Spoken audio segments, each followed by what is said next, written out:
जय हिंद राष्ट्र। Karnataka high court ने फैसला दिया है कि अजान से किसी को कोई व्यवधान नहीं पड़ता। माननीय न्यायालय को ध्यान है कि नहीं पता नहीं।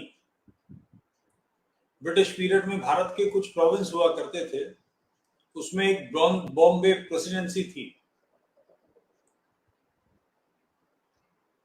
इसके अंतर्गत लाहौर में, कराची में न्यायालय हुआ करते थे। उन न्यायालयों का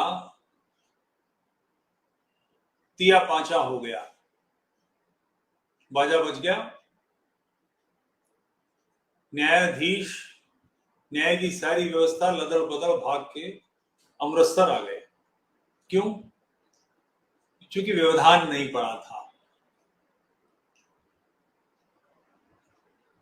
ये बात यदि न्यायाधीश नहीं समझ सकते तो इसका मतलब न्यायाधीश के पास जो वर्तमान में घटित हो रहा है उसकी जानकारियां कम है, या उनकी वाणी मूक कर दी गई है। आखिर अजान है क्या?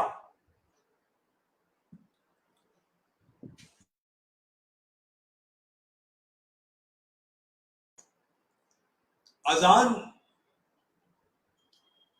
हय्या अलल फलाह, तरक्की की राह पर आओ, ला इलाहा इल्लल्लाह, नहीं है कोई भी पूज्य सिवा अल्लाह के और मोहम्मद उसका रसूल है। ये बड़ी सहज चीज दिखाई देती है आपको।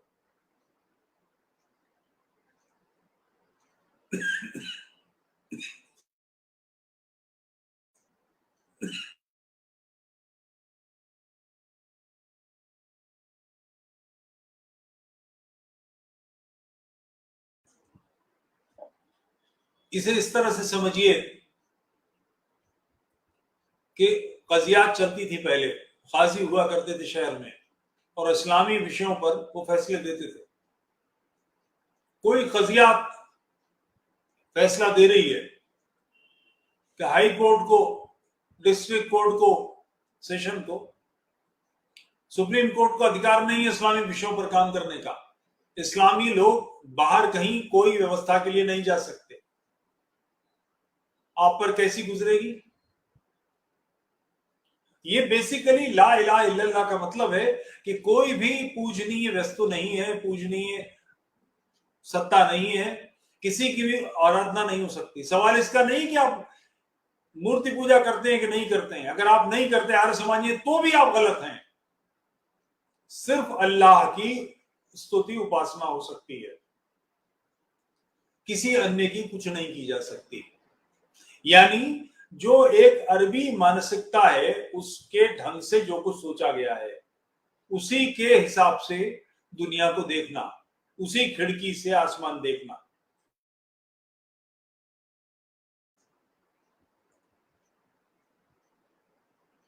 आप कुछ और करना चाहेंगे तो आपको नहीं करने दिया जाएगा। इस मानसिकता के कारण को आपको लगता है कि ये चिंता का विषय नहीं है।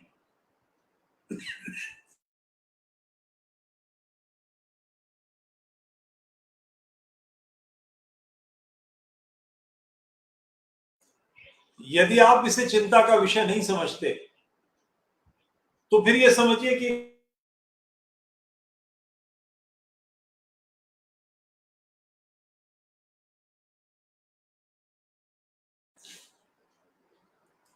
न्याय व्यवस्था, ब्यूरोक्रेसी, जो भी संविधान हमारा बना है,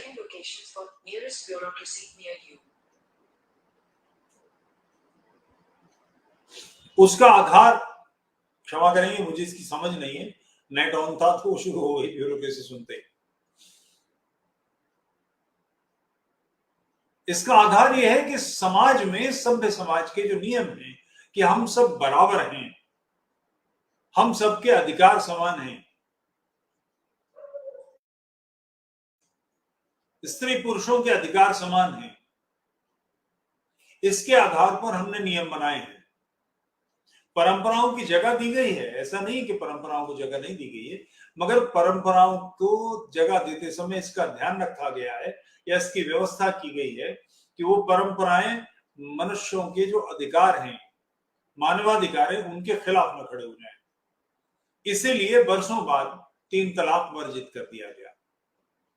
कोर्ट ने किया, एक बॉर्डन कोर्ट है जिसने कह दिया कि 3 तलाक से नहीं रोका जा सकता, निकाह से, मुसलमानों के एक से अधिक निकाह से नहीं रोका जा सकता।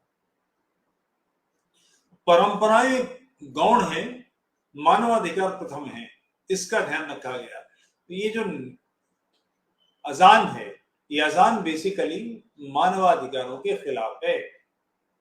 मुझे क्या अधिकार है कि ये कहूं कि तुम वैष्णव हो तो तुम गलत हो, या तुम शैव हो तो तुम ठीक नहीं हो, या तुम शाक्त हो तो तुम्हारी इच्छा, तुम जिस प्रकार से पूजा करते हो मैं उससे सहमत नहीं हूं तो तुम गलत हो। इसी तरह से मुशरिकों को, यानी जो लोग ईश्वर में उसकी विभिन्न सत्ताओं की उपासना करते हैं, आप कौन है तय करने वाले कि गलत है? मगर यहां तो प्रारंभ भी इस बात से है कि नहीं है पूजनी उसके सिवा, अल्लाह के सिवा, बाकी सबके ऐसी तैसी। और ये दिन में 5 बार धुंध मचा के हो रहा है, हाय हाय मचे ये जगह जगह।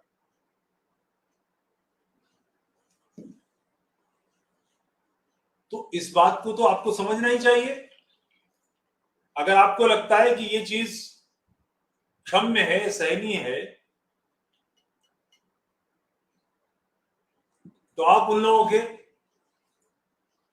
जो सभ्य समाज के अधिकार हैं, सभ्य समाज ने नियम बनाए हैं, उसकी अवहेलना कर रहे हैं। आप पर क्या दबाव है? आप सुरक्षित बंगलों में पुलिस प्रशासन के पहरे से घिरे हुए सुरक्षित क्षेत्रों में रहते हैं। आप मनुष्य के, मानवों के अधिकारों का हनन कैसे बर्दाश्त कर सकते हैं?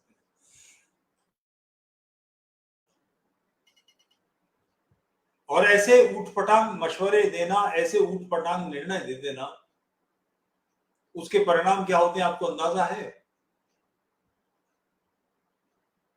बड़े पैमाने पर भारत की जनसांख्यिकी को परिवर्तित करने के काम चल रहे हैं।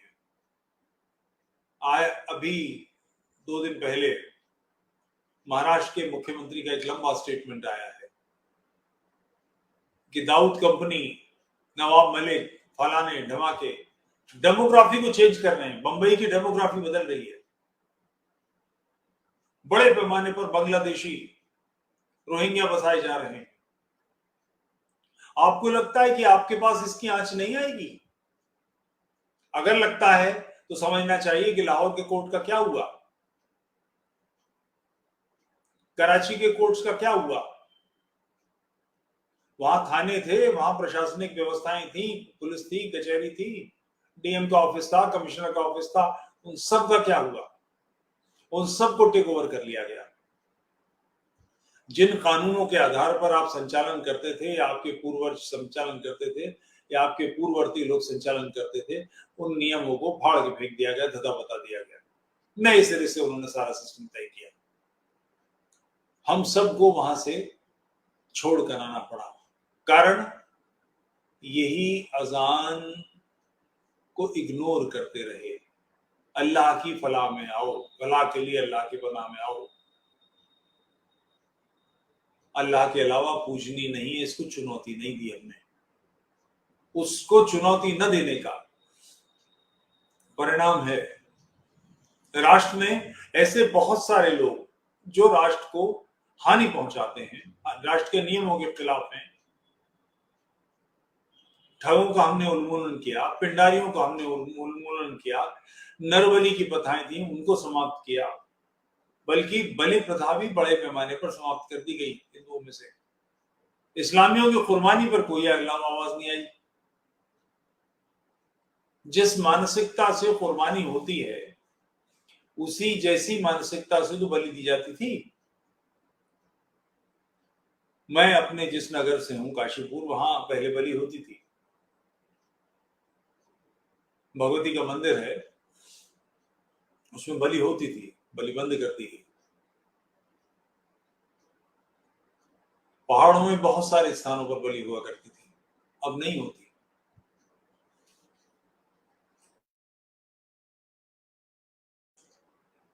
बकरा एक झटके से मरता है, ज्यादा कष्ट होता है, और रेत रेत के मारा जाता है, कुर्बानी दी जाती है तो उसे कम कष्ट होता है। जो पशुओं के पाशविकता को रोकने के नाम पर मंदिरों में बलियां बंद कर दी गई, ये इस हद तक है कि कुमाऊं रेजिमेंट, गढ़वाल रेजिमेंट में बलि दी जाती है दशहरे पर। जो नए कैडेट्स आते हैं, नए सेकंड लेफ्टिनेंट बनते हैं, उनको बलि देनी पड़ती है। उसके खिलाफ कोर्ट में लोग चले गए थे।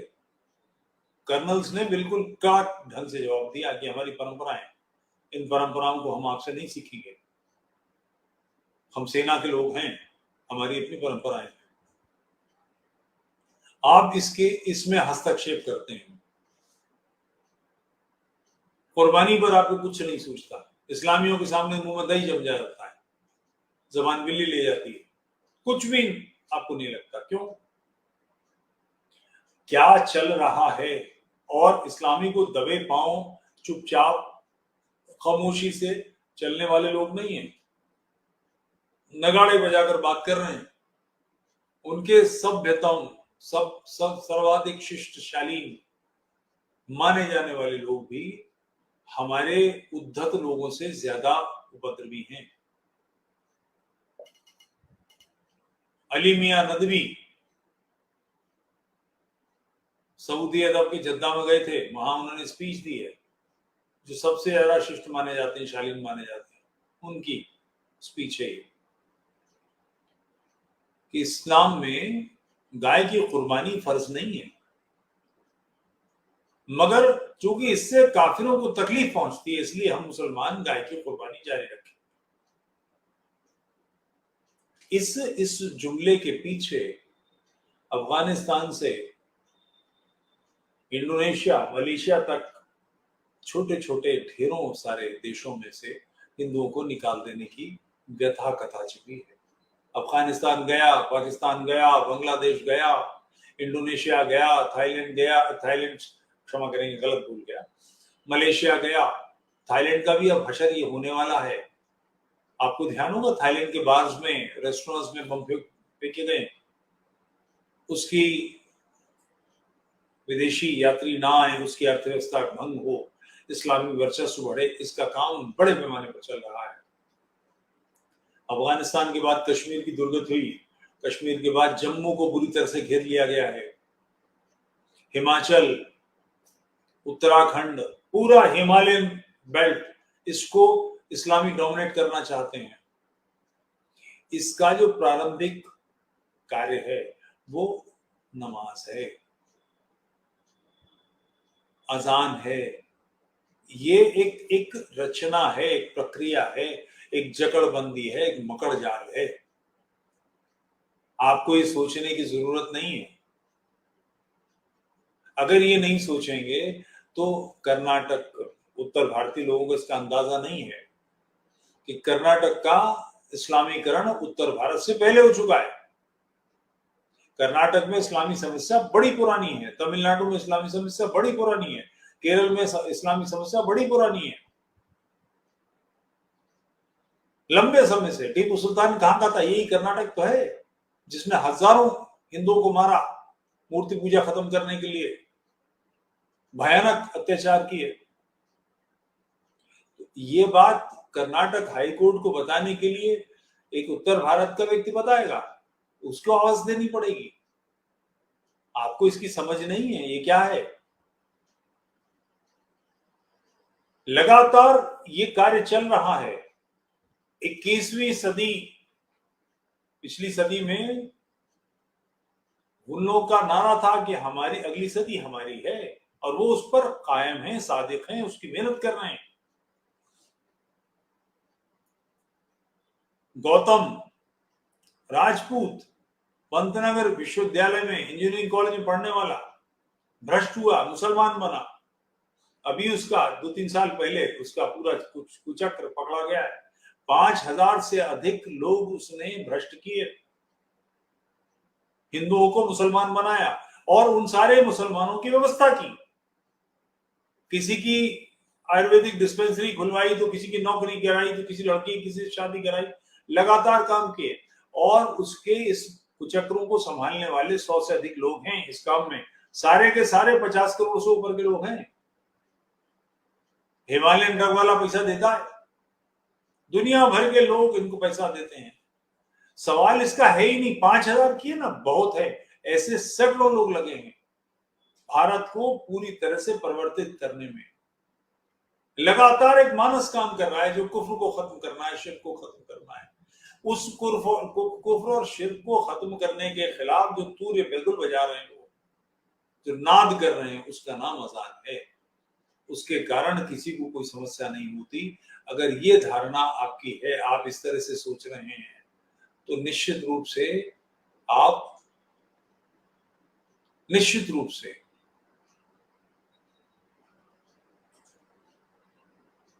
आप भविष्य को देख नहीं पा रहे हैं।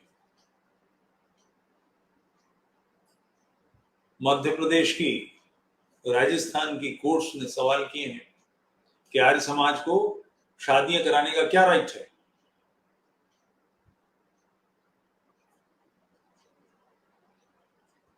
हिंदू बनाने का क्या अधिकार है।